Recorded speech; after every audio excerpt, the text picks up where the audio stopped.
Hello all, welcome to the day 56 of the daily case study series for CBSE grade 10. The question goes like this. India is one of the largest importers of crude oil. Oil companies produce crude oil in barrels. Suppose the maximum oil produced by a company is 300 barrels and the profit made from sale of these barrels is given by the function P of x equal to minus 10x square plus 3500x minus 66,000, where P of x is profit and x is the number of barrels produced and sold. The profit is given in rupees. Based on the above information, answer the following questions. Question 1. When no barrel is produced, what is the profit or loss? The profit function is given by P of x is equal to minus 10x square plus 3500x minus 66,000, where x denotes the number of barrels produced. So when the question says that no barrel is produced, it is the case of x equal to 0. That is, we have to get the profit or loss when x is 0. P of 0 is, since this answer is negative, this indicates loss. So a loss of rupees 66,000 has been incurred. Question 2. How many barrels should the company produce to achieve break-even points? Break-even is a situation when there is no profit or no loss. So here we have to make this P of x equal to 0 to get the break-even points. That is minus 10x square plus 3500x minus 66,000 is equal to 0. Dividing this entire equation by minus 10, we get x square minus 350x plus 6600 equal to 0.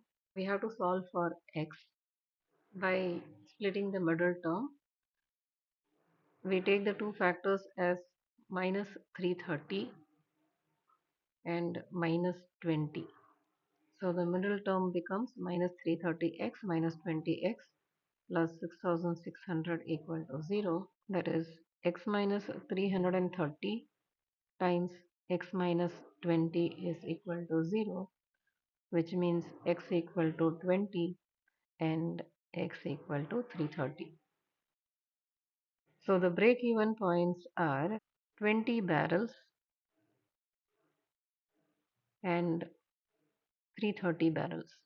This means that when the company produces 20 barrels, there is no profit or no loss. Similarly, when the company produces 330 barrels, there is neither profit nor loss. Within the break-even limits, profit will happen. Outside the break-even limits, there will be a loss. Question 3. On producing 100 barrels, what is the profit or loss incurred? So from here, we understand that 100 is within the limits. So there should be a profit in this case.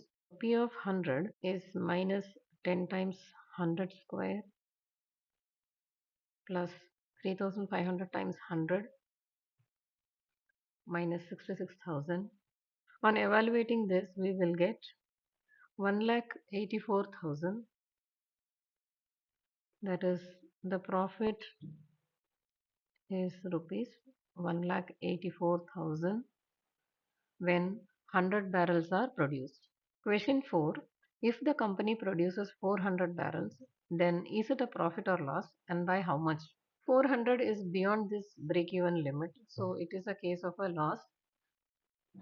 Substituting 400 in the function, P of 400 is equal to minus 10 times 400 square plus 3500 times 400 minus 66,000, which gives us minus 2,66,000. So the loss incurred is rupees 2,66,000 when 400 barrels are produced. Question 5. What is the shape of the graph of the given profit function? From P of x, we see A is minus 10. Since A is negative, the shape is a downward parabola. If you found this video helpful, don't forget to like, share and subscribe to my channel Math with Meenakshi for more smart learning videos. See you all. with another case study question tomorrow.